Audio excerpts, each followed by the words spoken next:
இன்று நாம் கற்க இருக்கும் மூச்சு பயிற்சி உஜ்ஜாயி பிராணாயாமம்.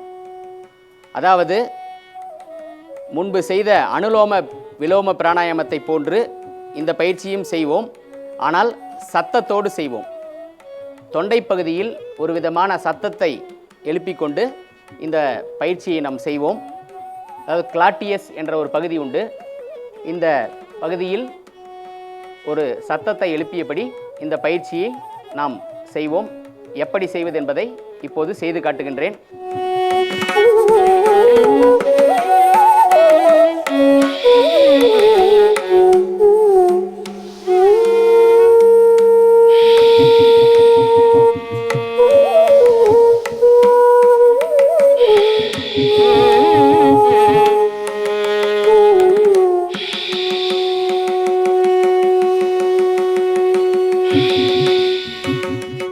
இந்த பயிற்சியையும் மெதுவாகத்தான் செய்ய வேண்டும். ஆனால் சத்தத்தோடு செய்வோம்.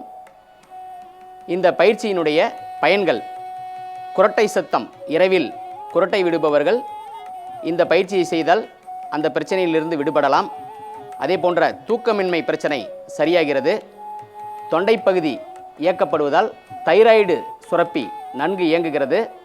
அதன் மூலமாக, அதாவது இங்கு விசுக்தி சக்கரம் என்று ஒரு சக்கரம் இருக்கும், அந்த சக்கரம் தூய்மையடைவதால் உடலில் உள்ள கழிவுகள் முற்றிலுமாக அகற்றப்படுகிறது. உடல் முழுவதும் தூய்மையடைகிறது, சமநிலை அடைகிறது. இந்த அற்புதமான பயிற்சியை மறுமுறை எப்படி செய்வது என்பதை இப்போது கற்கலாம்.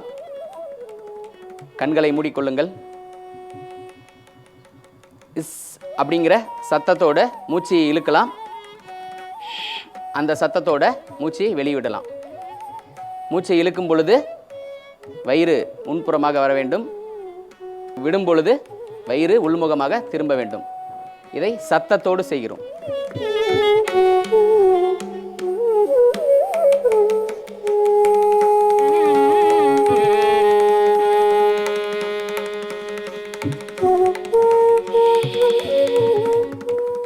கண்களை திறந்து கொள்ளவும். இந்த பயிற்சியை செய்வதற்கு எளிமையாக ஒரு குறிப்பு: மூச்சை இழுத்துக்கொண்டு வாய் வழியாக மூச்சு விட்டு பழகிய பிறகு இதை செய்தால் எளிமையாக வந்துவிடும்.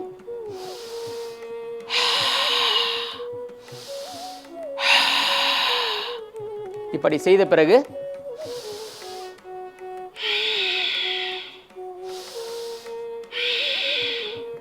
இப்படி செய்யலாம். இதுதான் உஜ்ஜயி பிராணாயாமம். அடுத்த யோக நிகழ்ச்சியில் கபாலபதி என்ற ஒரு அற்புதமான மூச்சு பயிற்சியை கற்கலாம். நன்றி, வணக்கம்.